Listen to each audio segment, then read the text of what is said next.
Everyone has a picture of Stonehenge in their head, and most of them are wrong. It was not built by Druids. They came along more than 2,000 years too late. It was not raised by Merlin, or by aliens, or by some lost super-civilization. It was built 5,000 years ago by Neolithic farmers, with antler picks and rope, and an almost unimaginable amount of organized human muscle. And here is the part that even the experts did not see coming.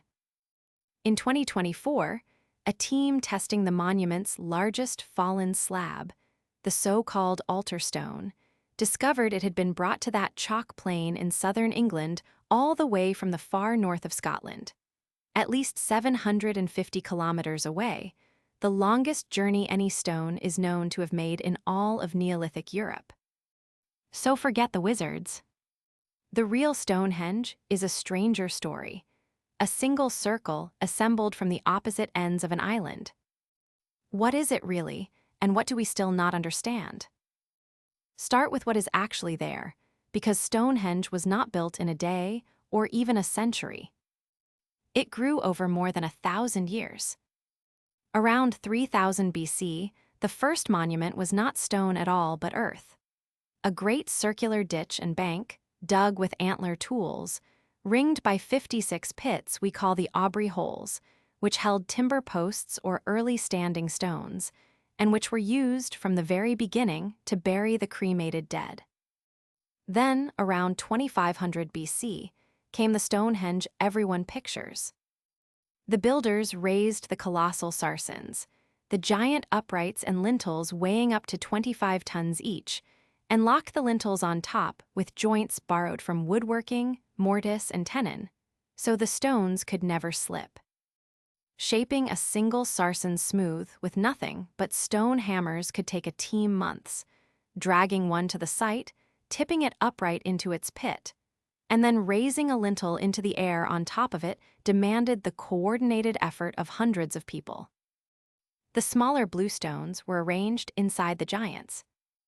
And all of it was deliberately engineered, with the solstice-facing stones the most carefully dressed and smoothed of all. Whoever built this was not stacking rocks. They were building to a plan, in stone, to last. And the stones themselves are where the modern detective story begins, because they did not come from one place. They came from three, each farther than the last. The sarsens, the heaviest stones, were traced in 2020 by their chemical fingerprint to West Woods, about 25 kilometers to the north, a brutal enough haul for a 25-ton block. The smaller bluestones were matched, stone by stone, to specific quarries in the Preseli Hills of West Wales, 240 kilometers away, where archaeologists have even found the abandoned Neolithic quarry faces with stones still half extracted. For a century, the altar stone, a single 6-ton slab of sandstone lying at the heart of the circle, was assumed to be Welsh too. Then came 2024. By dating the microscopic mineral grains locked inside two fragments of it, researchers matched its chemistry not to Wales, but to the Orcadian basin of northeast Scotland, at least 750 kilometers away. No stone in Neolithic Europe is known to have traveled so far. That single result detonated a brand new mystery. Because knowing where it came from only sharpens the question of how. How do you move a 6-ton stone almost the length of an entire island, 5,000 years ago, with no wheels, no roads, no draft animals strong enough, and dense forest in between? There are really only two answers, and we cannot yet choose between them. One is overland, dragged on timber sledges by huge teams, across rivers and through woodland, a journey that would have taken many months and an army of people. The other is by sea, lashed to a raft or a boat and carried down the wild coast of Britain, which would imply Neolithic seafaring far more ambitious than we usually credit them with. Either way, the altar stone rewrites what we thought these people could do. They were not isolated villagers scratching at the soil. They were moving monuments across a continent. So who were they? Not a single tribe, but many. Stonehenge was a Neolithic project on a national scale. The farmers who built it were descended from people who had migrated into Britain from continental Europe centuries earlier, bringing agriculture with them. And the monument seems to have pulled communities together from across the island. The clue is in the bodies. Stonehenge is, among other things, one of the largest late Neolithic cemeteries in Britain, holding the cremated remains of around 58 people. And when researchers tested the chemistry of those bones, many of the dead had not grown up on the local chalk at all. Their bodies carried the signature of Western Britain, most likely Wales, the same direction the bluestones came from. Just down the road, at a huge settlement called Durrington Walls, archaeologists have found the debris of enormous midwinter feasts, with pigs brought in from all over Britain to be eaten, hinting that the people who raised these stones gathered here in their thousands. People and stones and feasts were converging on this one place from hundreds of kilometers away. Which brings us to the question everyone asks, what was it for? The honest answer is that it did several things, and we are still arguing about the rest. What is beyond doubt is the sky. Stonehenge is locked to the sun. Stand at its center on the midsummer morning, and the sun rises directly over the outlying heel stone.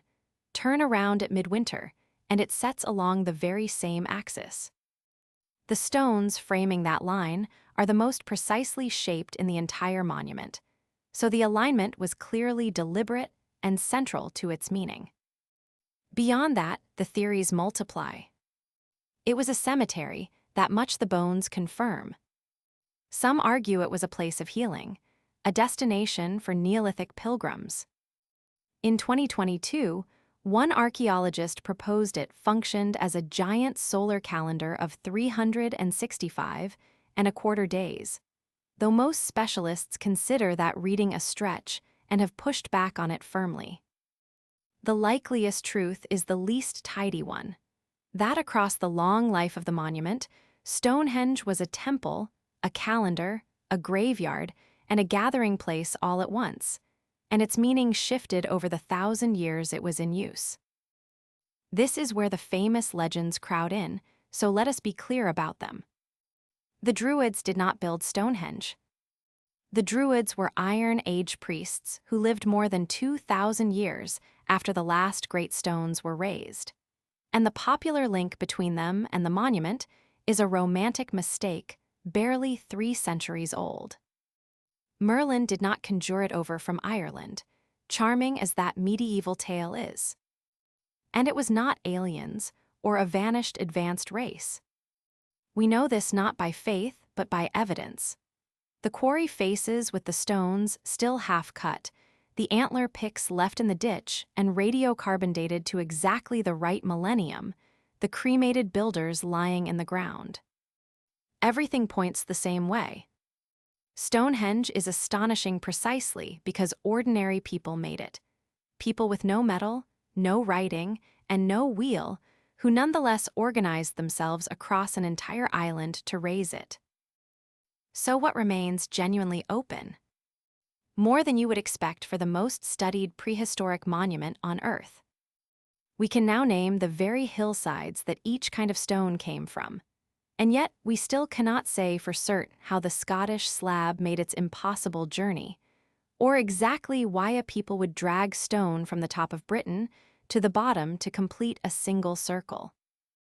We do not fully know what ceremonies happened inside it, or what the builders believed the sun was doing as it rose between their stones. Stonehenge keeps its secrets not because the evidence is thin, but because every new answer, like that Scottish slab, opens a deeper question. It was never wizards, and it was never visitors from the sky. It was us, 5,000 years ago, with antler and rope, and an idea worth moving mountains for. And the closer we look, the more impossible and the more human that achievement becomes.